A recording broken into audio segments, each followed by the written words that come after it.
For you.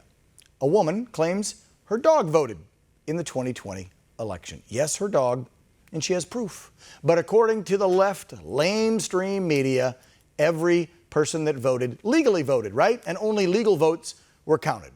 Roll it, guys. What did you just tell me? My dog voted in the 2020 election.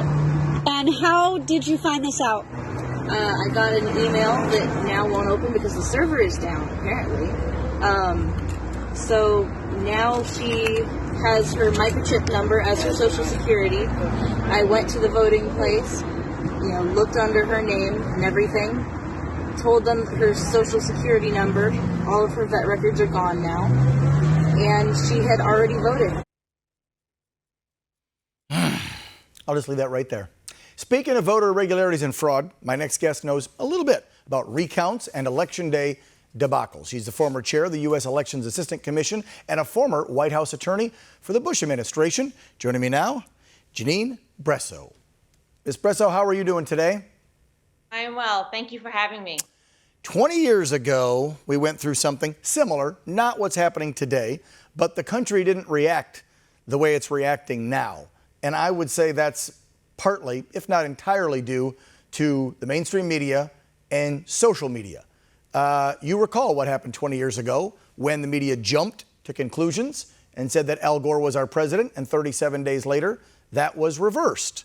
Could we see something similar play out in the next few weeks here?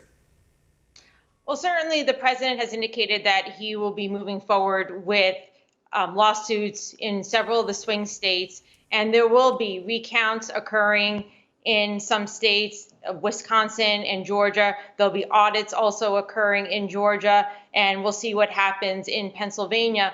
But I will say we got here because prior to Election Day, after COVID hit, the left and their allies filed lawsuits across the country. There were over 300 lawsuits, which the vast majority were by them, to change the state election laws and to remove safeguards that are in place. Particularly, they were getting rid of voter ID requirements. They were getting rid of witness signature requirements. They were getting rid of the excuses to vote by mail, because there are some states that do require an excuse to vote by mail. They were mandating ballot harvesting, which is a ballot collection process by third parties to be able to pick up your ballot from your home and bring it to the respective election office.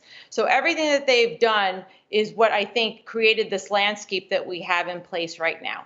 And Gineen, let's put that all in context for folks at home.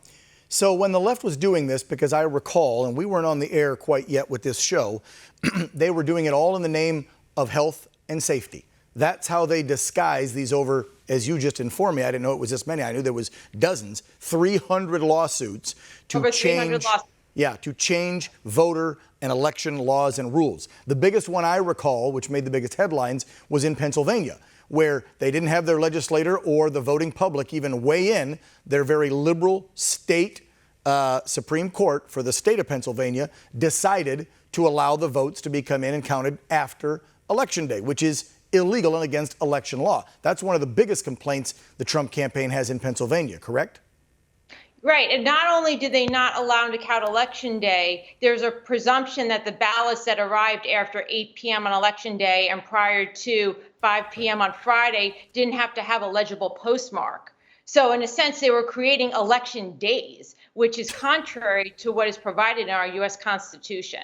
And the state legislatures are the one that create the laws for time, place, and manner. And in fact, a year prior, so your viewers know, there was bipartisan legislation in the Pennsylvania state legislature that created all new election laws. And one of them was to allow no excuse absentee voting.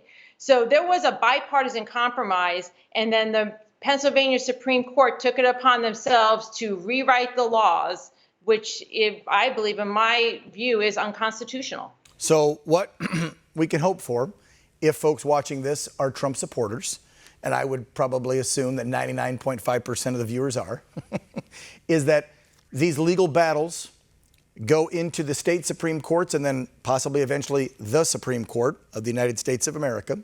They look at the law and they look at how laws were broken, how they tried to change these mid-game, literally right in the middle of an election, and then votes that were cast after or votes that came in not with signatures or anything not going with the standards of election law, those votes could potentially be thrown out.